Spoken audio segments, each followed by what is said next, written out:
Hello, and thank you for joining us today on a discussion about maintaining healthy landscapes on a higher education campus during a pandemic. Thanks for joining us today. My name is Meg Mason. I am Senior Director of Marketing here at HydroPoint. Just some basic logistics here.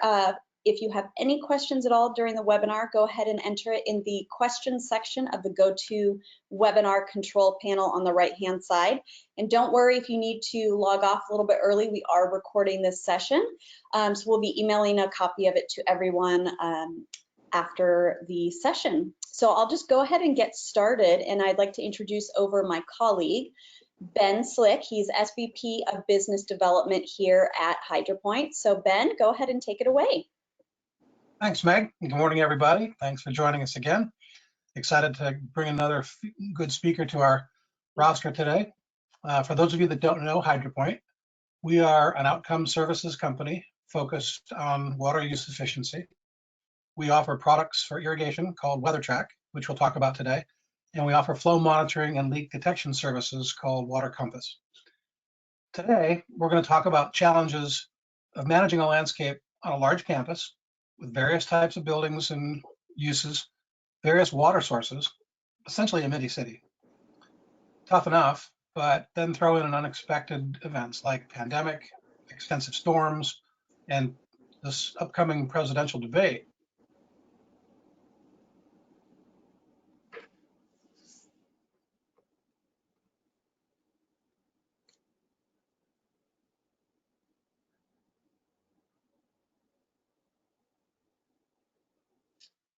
I think we lost Ben there.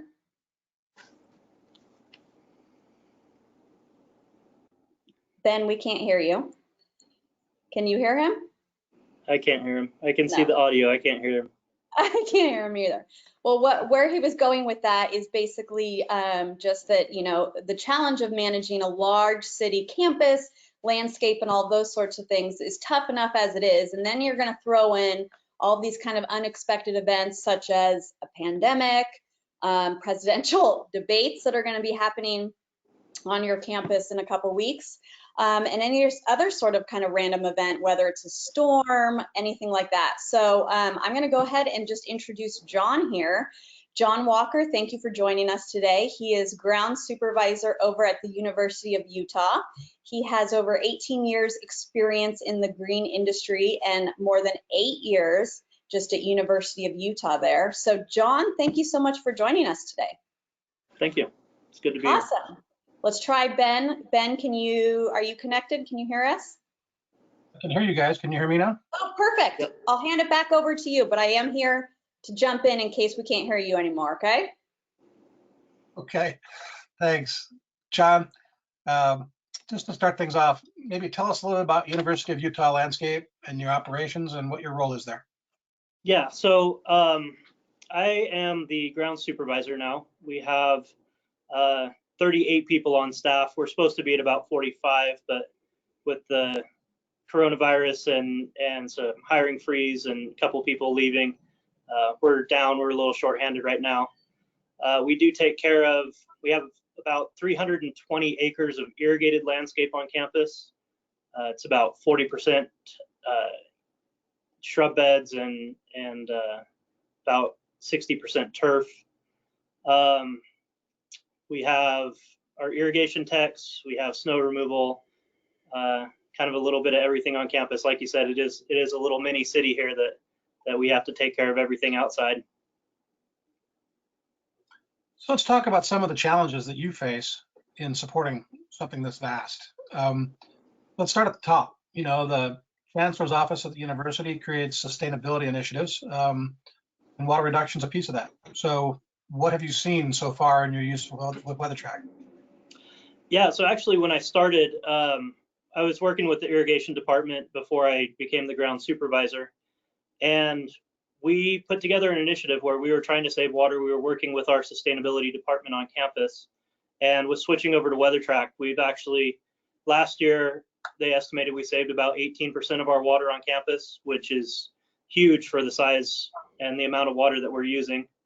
Almost paid for the transition into the system in 1 year, but it's been really interesting especially in the Intermountain West in Utah, sustainability and water conservation is a big push, and it's an important thing here. A lot of people are looking at the university as an example in the community of what we can do to conserve water and how we can have a nice looking, beautiful landscape, but still be conscious of what we're using and how we're doing that.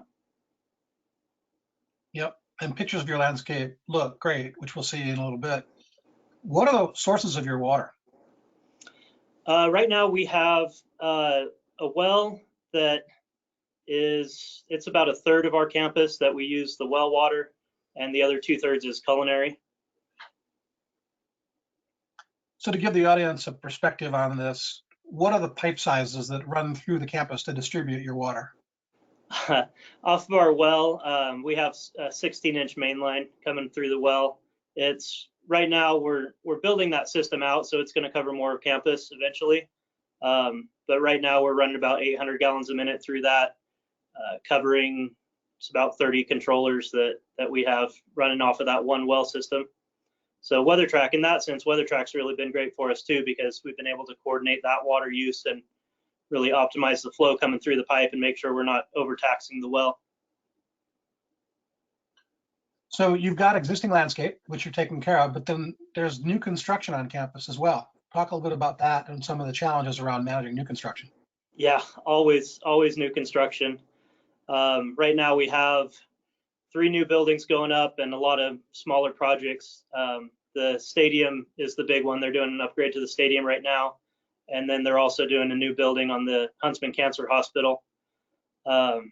It's been interesting. It seems like with the coronavirus, we haven't had as many students on campus, and it's almost been a green light for construction that everything's just been going 100 miles an hour up here, and trying to keep up with the contractors and make sure that we're on top of anything that they're breaking, anything that they're changing. It's definitely been a challenge. So to date, how many total irrigation control devices have you retrofitted with Weathertrack? Right now we are at 179, and that's almost all of them. We have a couple spares and a couple little oddball areas that we haven't got switched over yet, but we're getting pretty close to having all of them on Weathertrack. And you get those through a local supply organization called Sprinkler Supply, right? We do, yeah. We work with Joe Jackson and Brady Pitcher. They've been great with Sprinkler Supply, really helping us out. What kind of support do they provide you, just to let the audience know what they could expect from a distributor that supports Weathertrack? So Sprinkler Supply has been really good with the technical support. If I have any questions, Joe's usually pretty quick to answer. I can text him or call him, and he's really been helpful to us. If we have any warranty issues, anything that we need to get resolved quickly, I can usually go through the Weathertrack customer support, and they've been really helpful. But if it's something that we need, that day or the next day, Joe's been really awesome to get us some parts out, help us out, and then we can go through the warranty process and take care of it. So you moved from a conventional central control architecture that was 20th century to the Weathertrack system. Now that you've got a more dynamic environment with special events and changes to your staff and the pandemic and all kinds of other stuff, storms, what kinds of things does Weathertrack give you as tools that you didn't have before?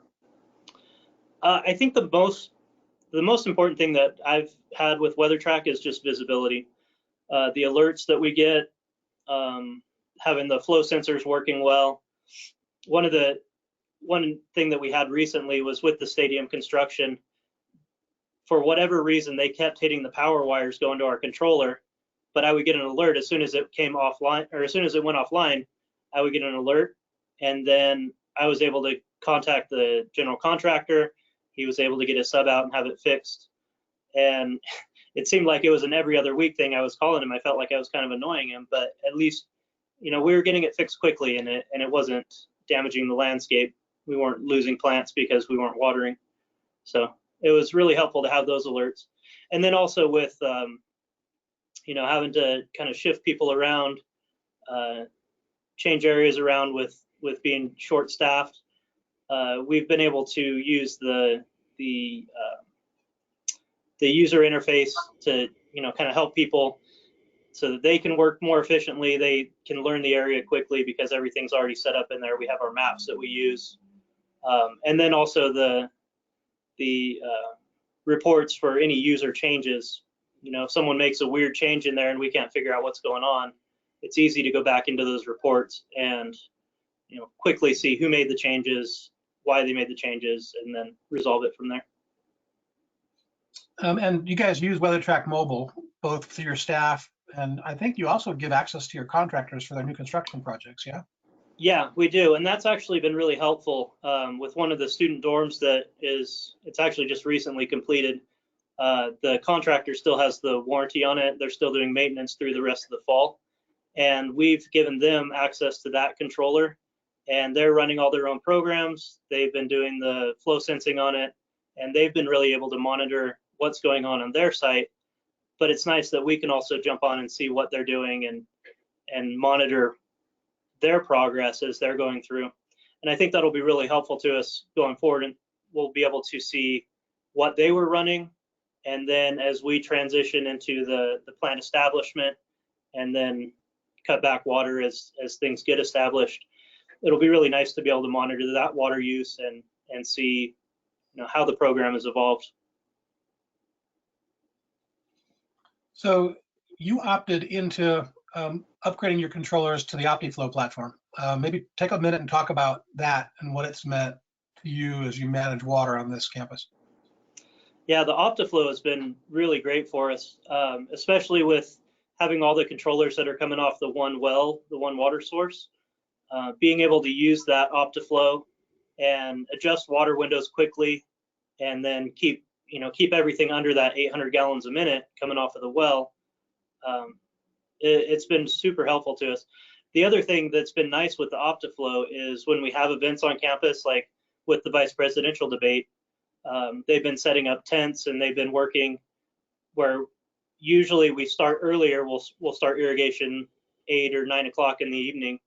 But since they've been working out there, they've been working later. It's just kind of a quick drag and drop to move the irrigation, set it back to 10:30, 11 o'clock at night.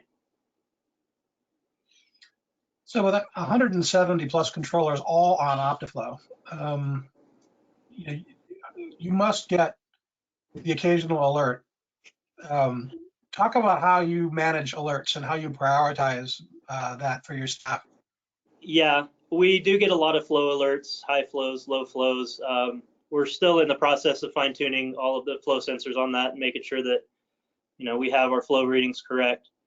So most of my alerts are high flows and low flows, and we pay attention to those, and sometimes they'll alert us to a leak, but most of what we're looking at is the valve no connects, a lot of the electrical alerts, controllers offline. I have it set up right now where I get an email every Monday. I get an email list of all the alerts. Some weeks are better than others. Sometimes we're over 100 pages. We try to keep it as small as we can, but it has been really helpful to have those alert lists pop up, and then just being able to work through them and fine tune the system as we go. So do you have a ticketing system then that dispatches your techs to go fix these alerts? How do you manage that workflow process? That's with our irrigation techs individually. So they have their controllers that are assigned to them, and they get text or email alerts depending on how they prefer to have it set up. And so as they get those alerts, then they can go through and work through. They do typically have a morning drive-through where they'll drive through their area and check for things that may not be coming through on the alerts, wet spots or dry spots that are just more fine-tuning programs. But with the individual alerts that they get, they can also use those every morning as they're driving through and really zone in and check those specific areas more closely. You touched on mapping a minute, but I'd like to dig in there a little bit more. I mean, tell me how you're using Weathertrack's asset management feature and our mobile app to help document your assets at the campus. Yeah, that's actually been really helpful with, again, being shorthanded with the coronavirus and having people moving around where they're not in areas that they typically are. Having that mapping set up, if someone needs to find a valve, they can just get on the map and find it. It's been really helpful. We also have been marking our hose bibs and quick connects, which has been extremely helpful to the contractors coming in with the tent setups, vice presidential debate, and we've also had outdoor classroom tents, and some of them will use water barrels to hold the tents down. So when we can get on that map and find a hose bib or a quick coupler that's close enough to them, then they can use that water source instead of having to bring in a water truck. Very cool. Yeah, Very there's cool. our outdoor classrooms. Those are all over campus. What a nice environment. Yeah. We also have an application program interface in weathertrack.net that is open and that allows data from our system to transfer into our building management system. Have you guys begun integrating weathertrack.net into your BMS? We're starting to. We have a couple areas on campus that we have been looking at integrating building systems and cooling systems and water use. Haven't done it extensively, but it's definitely the direction that we're headed in the future. So what other kinds of technology have you embraced for your department to make your team more efficient and to make your job easier to manage? Honestly, it's a lot of this video conferencing, WebEx, Zoom, GoToMeetings, Microsoft, I think we've used almost every platform out there probably, but it has been helpful in doing construction meetings with contractors. We can get on, have kind of a face-to-face conversation without actually being out there, which has its pluses and minuses. It's hard to do a site walk when you can't actually be out on site, but still to be able to get that weekly interaction with the general contractor is definitely important. And then a lot of our staff meetings within the landscape grounds department, we've been doing staff meetings in person because we can keep it to a smaller group. But the bigger staff meetings with my supervisors and other campus entities, a lot of online meetings, a lot of Zoom meetings. So it's definitely a helpful technology. There's also some, kind of fringe technologies that are making inroads into landscape management. Drone flyover, automatic mowing equipment that's automated. Do you have any experience or use with any of those kinds of things? We haven't done that yet. My horticulturists have been bugging me about getting a drone and wanted to do some flyovers, and especially looking at some of the trees. My arborist really wanted to get a drone to fly up in and around some of the trees, but we have not got there yet. Going old school, you using goats or sheep to manage bramble? No, not right now. Two ends of a spectrum, just saying. Yeah. Well, our IPM guy is using a lot of insects and trying different praying mantis and ladybugs and nematodes, and so yeah, in a sense, we are kind of going old school with those. Yeah. So it really sounds like you've got your hands around this. Remind the audience how long you've been in your current role. 3 weeks. I've been with the university for 8 years, and I kind of bounced around in the grounds department doing everything from mowing to IPM to irrigation, and then I was doing construction, helping with the construction as a project planner for the grounds department, and then my boss retired at the end of last month, so I took over 3 weeks ago. So knowing what you know as a new guy coming into a job like this, how fast did it accelerate your learning curve having all these tools in place, rather than going out and having to build it all from scratch?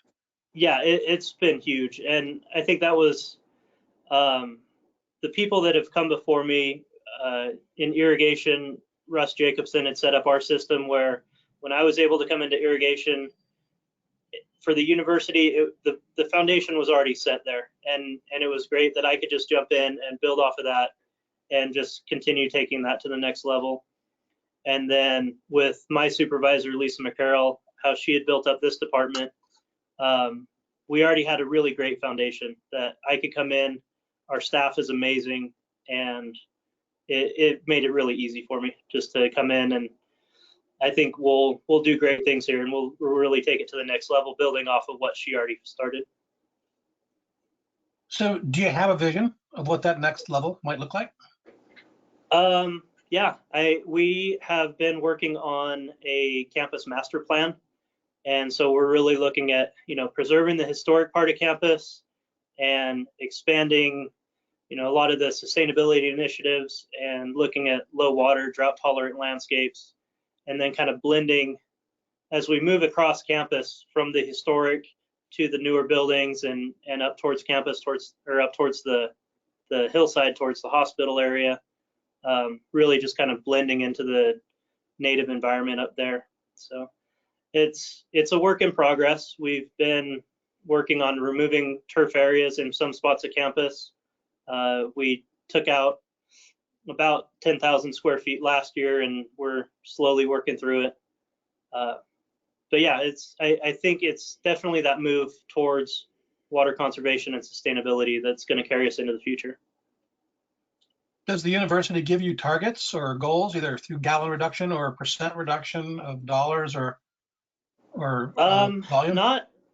Not really. I've been working with the sustainability department, and we are setting up goals for that, but it's kind of our initiative.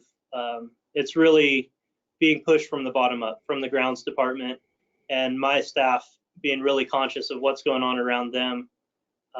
They've been really pushing a lot of the motivation for changes, and that's slowly filtering up through the department, and I think we're getting a lot of people on board with us fairly quickly. I want to just touch one more thing regarding your just irrigation scheduling. Do you have day of week restrictions by your agency or by the campus administration?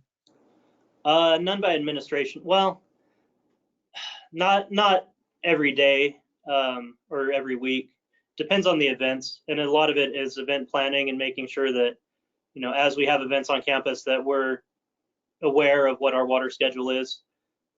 The only restrictions we have are just self-imposed with mowing days and fertilizing and maintenance.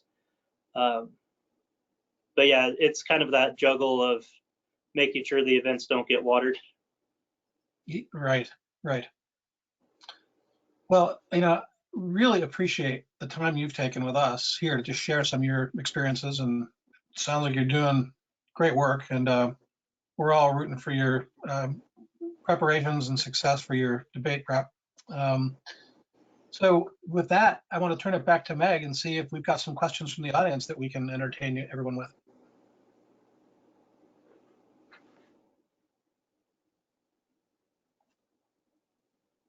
Is Meg there? Yeah, she's muted again. Thank you. Sorry. So just a reminder, ask any of your questions on the right-hand side in the control panel, and we're going to start asking them shortly. But before we get to those questions, I just want to kind of summarize from John, what are some of these best practices that you have for maintaining landscapes during any kind of uncertain event, whether it's a pandemic, special events, those sorts of things? If you could summarize just in a couple bullet points, what would be some of those best practices you have? Yeah, I think for us, it's mostly been using the technology that we have. Again, going back to, working with contractors, the technology we have has really saved us in a lot of ways, making sure that we can stay on top of what the contractors are doing. Also with the coronavirus, I mean, obviously we've had to be pretty flexible with how we're doing scheduling. In April, at the start of the pandemic, the university had us doing weeks that we were on, and then the crew was split. So 1 week we'd be on, and 1 week we'd be on paid administrative leave or working from home if we could. A lot of my irrigation techs were able to take their iPads home and continue working on that with the technology we had, working on their schedules. A lot of them felt like they were going to get really behind in April, because that's usually when we're starting things up and getting everything running again. But the fact that they could work from home on their areas, on their scheduling, that was incredibly helpful. And I think the flexibility is just the biggest thing. When something comes, you just have to kind of roll with it. We had a windstorm about 2 weeks ago, and we lost about 100 trees on campus, and that was right in the middle of the vice presidential debate preparations and setup. And so it's just, you have to adjust, and you have to kind of overcome that. The one great thing actually that came out of that was campus offered a lot of volunteer help for us. So we were able to get student volunteers out to help clean up the trees. And that was great, kind of building that campus community. I think that was the biggest positive thing that came out of a terrible situation, was building those relationships and having the students out helping us, that they could invest a little bit of time and effort in their community and their campus. And then the biggest thing with that, the third point, is emotional health for my staff. They're dealing with so much stress just in normal everyday life and in their home life, that when they come into work, I'm trying to limit the amount of stress that they have here, trying to keep them safe and just make sure that they feel like this is a safe environment that they can be taken care of in, that they don't have to worry if they're going to get sick if they're coming into work. So we've been able to split the staff up a little bit. Typically, where we all meet in one location, now we've spread out across campus, where different crews will meet at their work area instead of meeting back at our central shop. And then that keeps groups smaller, keeps people a little isolated, and definitely helps their mental well-being, where they're not worried about if they're going to get sick from someone else on campus when they're getting in big groups. Yep, absolutely. And I think honestly, just this flexible and being resilient is important for all of us right now during these crazy times. Awesome. Well, I will go ahead and remind everybody of our Q&A section. So go ahead and ask your questions in the right-hand section of the control panel here. We already have a couple questions that did come in already. First one is, I think back to when you were talking about the water sources, John, there's a question, is culinary water similar to potable water? Yeah, same thing. Okay, perfect. Yeah, potable water. It's just the water coming from the city water source. Got it. Okay, perfect. Next question. This one's from Chad Sutton. Hi, Chad. John, are you using the new Weathertrack mobile app to manually water across multiple controllers and valves on the Optiflow XR platform? Yeah, we have been, and it's actually been working out really well. One of the things that being able to turn on multiple valves, and we were kind of worried about that going into the winter, as we winterize, hooking a compressor up to our system, it's really slow if you can only turn on one station at a time. So we were really excited about that, and we've been using it a lot, turning on multiple stations, and I think it'll make our winterization a lot more efficient. Awesome. Here's another question. Can you give us a breakdown of your crew? Irrigation techs, grounds team, arborist, outside contractors, just give a kind of summary of what your team looks like. Yeah, so irrigation techs, right now we have 6 full-time irrigation. We have an irrigation crew lead with them, and then my irrigation technology specialist, he was running our old system. Well, I was running our old system, and as he took over for me in that position, now he's running most of the Weathertrack, kind of the back end stuff, making sure flow sensors are working right and all the hardware is working how it's supposed to. So we definitely have a lot on campus to keep him busy. Our landscape crew, we're broken up into the same 6 areas with the irrigation techs. We have a horticulturist and an assistant horticulturist, and then depending on the area, 2 to 3 gardeners underneath them. Most of my horticulturists are certified arborists, which has been great for me.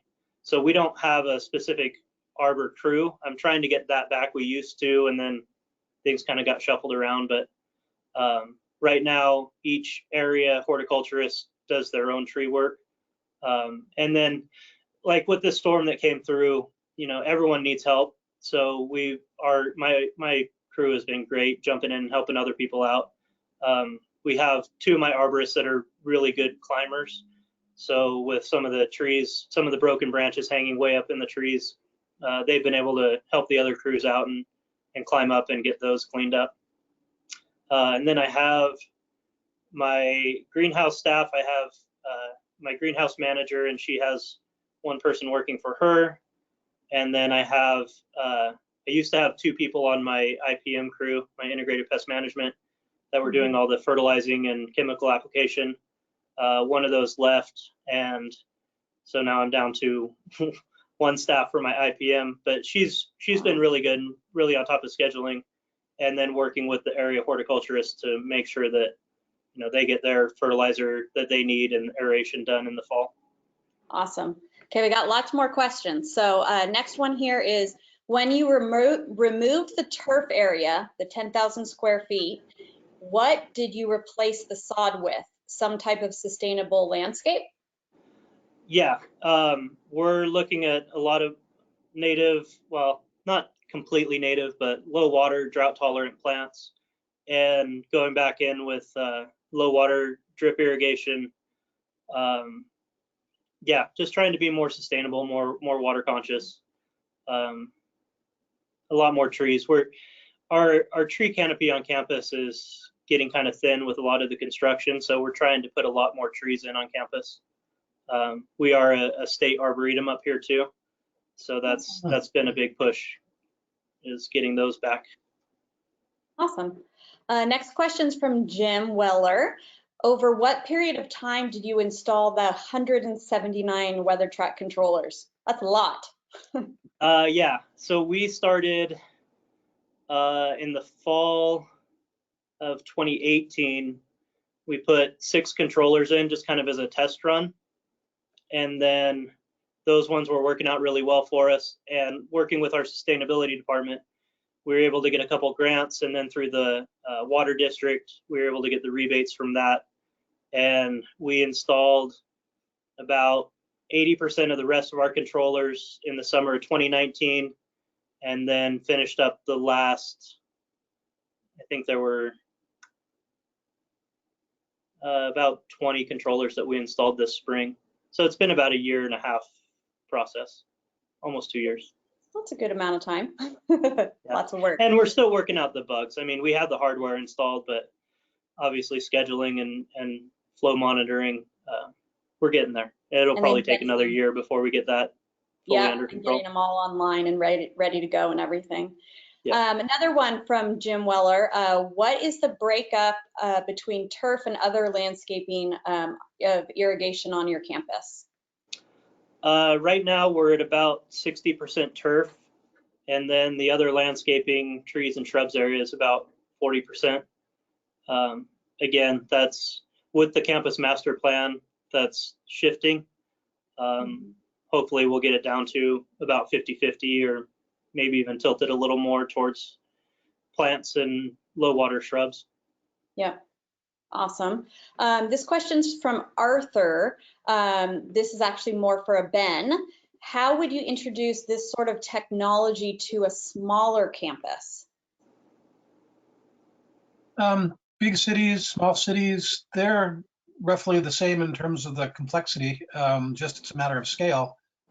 Typically, a smaller city or a smaller campus would start in an area maybe where they've got some irrigation challenges, or maybe with timers that are antiquated or broken, or maybe an area that doesn't have flow control or monitoring, and they want to get their hands around that.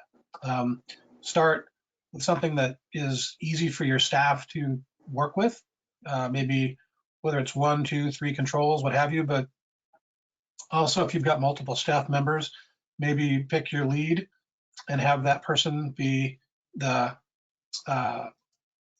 focus for everyone, and then scale it out from there with their experience and their success. Yeah, just to add on top of that too, that was kind of how we did our rollout also. We started with, we had a handful of controllers that were having really bad communication issues, and with the Weathertrack having the mobile cellular communication, we knew that in those areas we'd get better communication and better integration.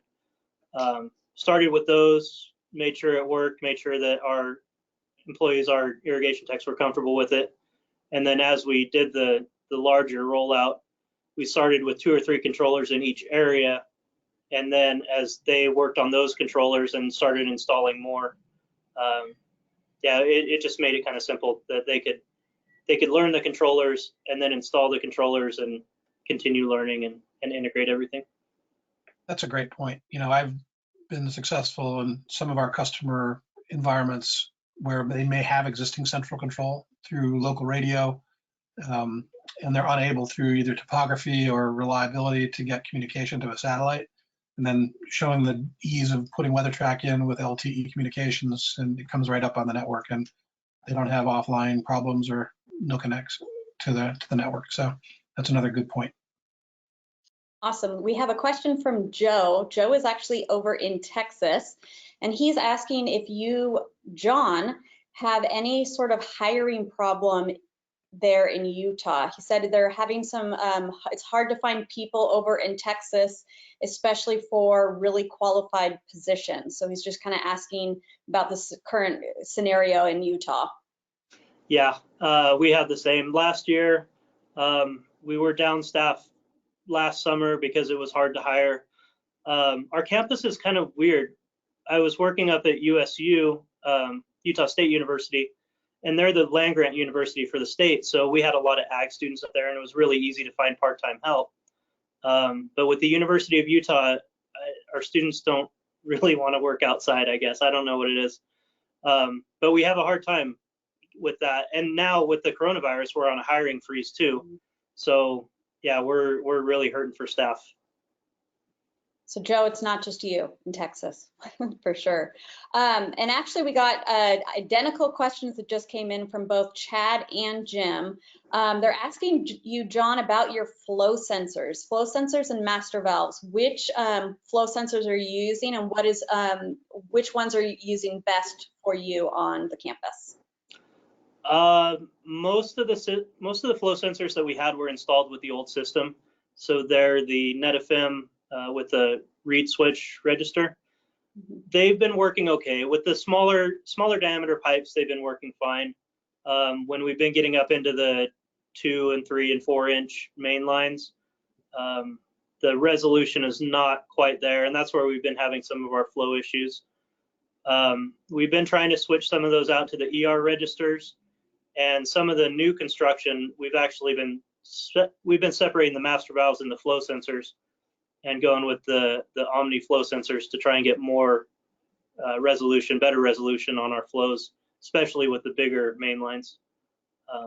That's been our biggest struggle right now, is those 4-inch main lines especially. Awesome. Well, I'm going to wrap it up right now. We got 2 minutes left. John, thank you so much for joining us today. Any last minute comments or anything from both Ben and John? Just keep on working. It's a tough environment for everybody, and we'll get through it.